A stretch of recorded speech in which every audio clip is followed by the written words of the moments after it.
નમસ્કાર. ધોરણ 7 વિષય સંસ્કૃત અને એકમ નંબર 4 જેનું નામ છે ધરા ગુર્જરી.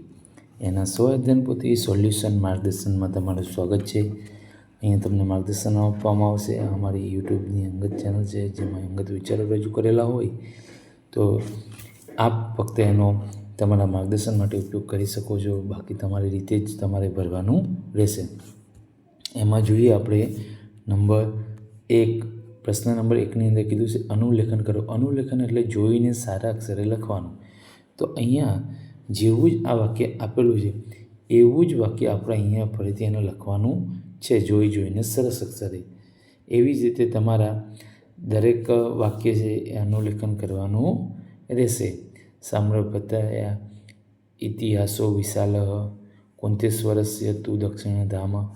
આ પાછું તમે જ્યારે લખતા હોય ત્યારે ખાસ વાંચીને લખવું, જેથી કરીને તમને એનો મહાવરો થાય. આગળ જોઈએ પ્રશ્ન નંબર 2.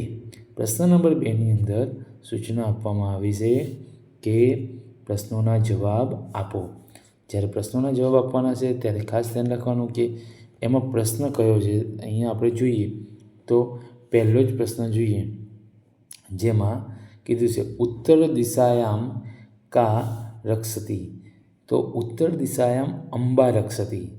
અહીંયા અંબા છે એ એનો જવાબ છે. નંબર 2, કા સૂર્યતનાયા અસ્તિ. તાપી સૂર્યતનાયા અસ્તિ.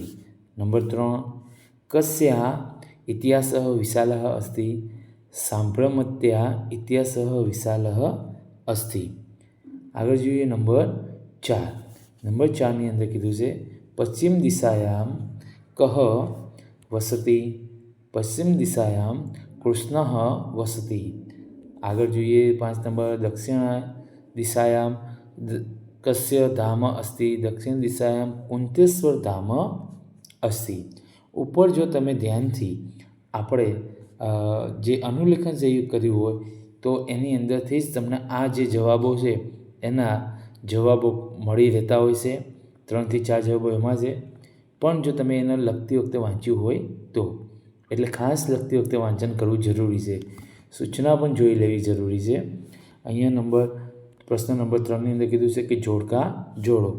જોડકા આપણે અ વિભાગને બ વિભાગ સાથે જોડવાના છે. જોઈએ એમાં તો નંબર 1, પૂર્વ દિશાયામ કાલી માતા. ઉત્તર દિશાયામ કુંતેશ્વર. નંબર 3, દક્ષિણ ધામ કુંતેશ્વર આવે, માફ કરશો.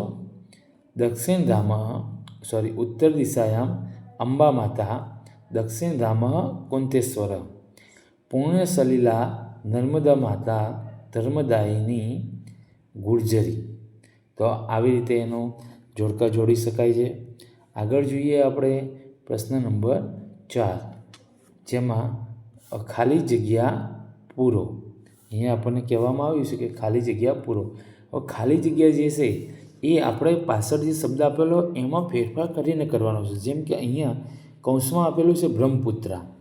હવે અહીંયા ઉદાહરણ આપણે જોઈએ તો જોજો કે બ્રહ્મપુત્રા યા પાછળ શું લગાવવામાં આવ્યું છે? યાહ. યા અને 2 ટપકા. બ્રહ્મપુત્રા તો છે જ પણ એની પાછળ યા લગાવી દીધેલું છે. એટલે આપણે દરેક ખાલી જગ્યા પૂરીએ ત્યારે એની અંદર જે પાછળ શબ્દ આપવામાં આવેલો છે એમાં તમારે યાહ લગાવવાનું રહેશે. જોઈએ આપણે નંબર 1. નંબર 1ની અંદર સાંભ્રમતી. તો અહીંયા જવાબ શું મળશે? સાંભ્રમતી યાહ. શું જવાબ બનશે? સાંભ્રમતી. તો સાંભ્રમતી યાહ. બાકી તો બધું એમને મજા આવશે. તટે અમદાવાદ નગરમ અસ્તિ. એવી જ રીતે યમુના તો યમુનાહ યાહ. નર્મદા તો નર્મદાયાહ. ગંગા તો ગંગાયાહ. ગોદાવરી તો ગોદાવરીયાહ. આવી રીતે આપણે ખાલી જગ્યા પૂરવાની છે. આગળ જોઈએ પ્રશ્ન નંબર 6. પ્રશ્ન નંબર 6ની અંદર કહેવામાં આવ્યું છે કે ઉદાહરણ મુજબ ખાલી જગ્યા પૂરો. અહીંયા આપણને ઉદાહરણ આપેલું હશે એ મુજબ આપણે ખાલી જગ્યા પૂરવાની છે. અહીંયા આપણને કીધું છે કે વાયવ્ય દિશા પ્રાર્થના ખંડ. ઉત્તર દિશાએ ગૃહમ. ઈશાન દિશા પુસ્તકાલય. પૂર્વ દિશા મંદિરાય. પશ્ચિમ દિશા ક્રીડાંગણમ. નૈઋત્ય દિશા જલપાન સ્થાનમ. ઉદ્યાનમ અગ્નિ દિશા ઉદ્યાનમ અને દક્ષિણ દિશા કાર્યાલય. હવે એના આધારે આપણે અહીંયા ઉદાહરણ આપ્યું છે અને એના આધારે આપણે જવાબ આપવાના છે. તો એમાં આપણે જે ઉપર જોયા એ દિશાની આધારે અહીંયા આપણને ખ્યાલ આવશે કે નંબર 1 ઉદાહરણ આપેલું છે કે શાલાયાઃ ઉત્તર દિશાયાઃ ગૃહમ અસ્તિ. બરાબર. એવી જ રીતે શાલાયાઃ તો એમને જ રહેશે, ઉત્તર દિશાયાએ એમને રહેશે, પણ જે ગૃહમ છે એ દિશા બદલાશે. આપણી દરેક વખતે શું બદલાશે? દિશા બદલાશે. અને એની પાછળ જે ગૃહમ છે એ શબ્દ બદલા છે, બાકી અસ્થિ એમને રહે. એટલે અહીંયા આપણે જોઈએ તો કે શાલાયાઃ અને અસ્થિ એમને રહે, વચ્ચેના જે બે શબ્દો છે એ બે શબ્દોની અંદર ફેરફાર થવાનો છે. જોઈએ આપણે નંબર 1ની અંદર જોઈએ શાલાયાઃ દક્ષિણાયામ કાર્યાલયમ અસ્તિ. શાલાયાઃ પૂર્વ દિશાયામ મંદિરમ અસ્તિ. શાલાયાઃ પશ્ચિમ દિશાયામ ક્રીડાંગણમ અસ્તિ. શાલાયાઃ વાયવ્ય દિશામ પ્રાર્થનાખંડમ અસ્તિ. શાલાયાઃ ઈશાન દિશાન પુસ્તકાલયમ અસ્તિ. અને શાલાયાઃ અગ્નિ દિશાયામ ઉદ્યાનમ અસ્તિ. એટલે આગળ અને પાછળ બંને શબ્દો સરખા રહેશે, જે વચ્ચેના શબ્દો છે એ બે શબ્દોમાં ફેરફાર કરવાનો રહેશે. આગળ જોઈએ પ્રશ્ન નંબર 7. પ્રશ્ન નંબર 7ની અંદર કીધું છે કે ઉદાહરણ મુજબ વાક્ય રચના કરો. અહીંયા ઉદાહરણ આપેલું છે એ મુજબ આપણે વાક્ય રચના કરવાની છે. જોઈએ એમાં તો ઉદાહરણ શું છે? લીખ. તો અહમ લિખામી, એટલે લીખનું શું કર્યું છે?